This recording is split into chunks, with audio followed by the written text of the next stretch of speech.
So today we are going to talk about the Scale 75 Inktensity Inks. As you can see here, I don't have the box in front of me because I threw it away, but it has a really cool photo on it of a mini that was mostly done with inks, and you're like, ooh, ah, you know. Try and fix the light there a little for you. There you go. So there's 8 colors in the box. You got your Inktense red, violet, wood, green, chestnut, black, yellow, and blue. There we go. Made a chart for you so that you could see what the colors look like when they're painted on. I did not add anything to it, no water, no nothing.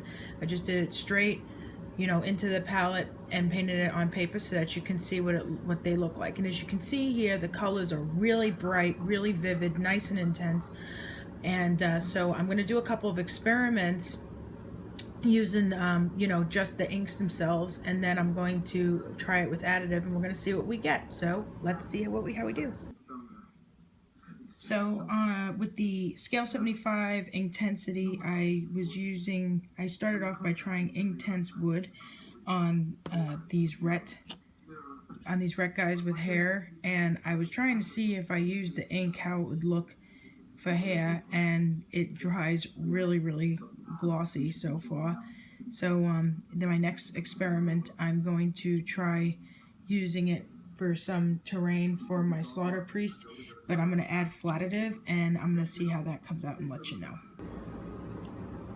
Okay, so now we talk about I added a anti-shine additive. I know before I said flatitive, and that's because I had airbrushing on the brain, but this was done hand brushed. This was not done with an airbrush. Sorry, let me get to better light for you. Yeah, so what I did was I added Reaper Master Series. I can't talk today, Jesus. I added in Reaper Master Series anti-shine additive. And you don't want to add too much is what I found, because with the first layer that I did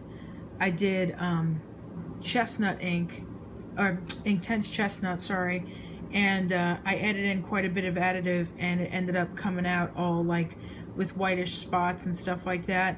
So I kept going and sloshed on some Inktense green and Inktense yellow, and so as you can see here, the anti-shine additive does help flatten it out a bit. It's still kind of drying in the center, but you know, when it dries, and if there's still some gloss to it, I know that when I dull coat it at the end, that it should be just fine. So those were the 3 colors I used. I started out with the Inktense chestnut, then I fully went over it with the Inktense green, and then I went over again, and what I did was I mixed Inktense yellow and Inktense chestnut, and then went over all the green and stuff. And that's something that I've been getting into doing with basing the last couple of years, is that I take different washes and inks and watercolors and stuff, and I just keep piling it on when I paint bases, and I don't worry about where the color all goes and stuff. I just slosh it on liberally, and then the only thing left to worry about is the highlighting at the end and stuff, and then I just go from there. So that's one of the things that have made me so into using inks and washes. But yeah, that's my story, and I am sticking to it. The average price I've been seeing for Inktensity has been about $35, $40. You can find it on eBay. Hobbytown USA here in Texas has them, and you can find them other places online, Amazon and such.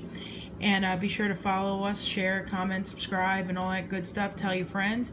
And yeah, have a good day, and we'll talk to you later.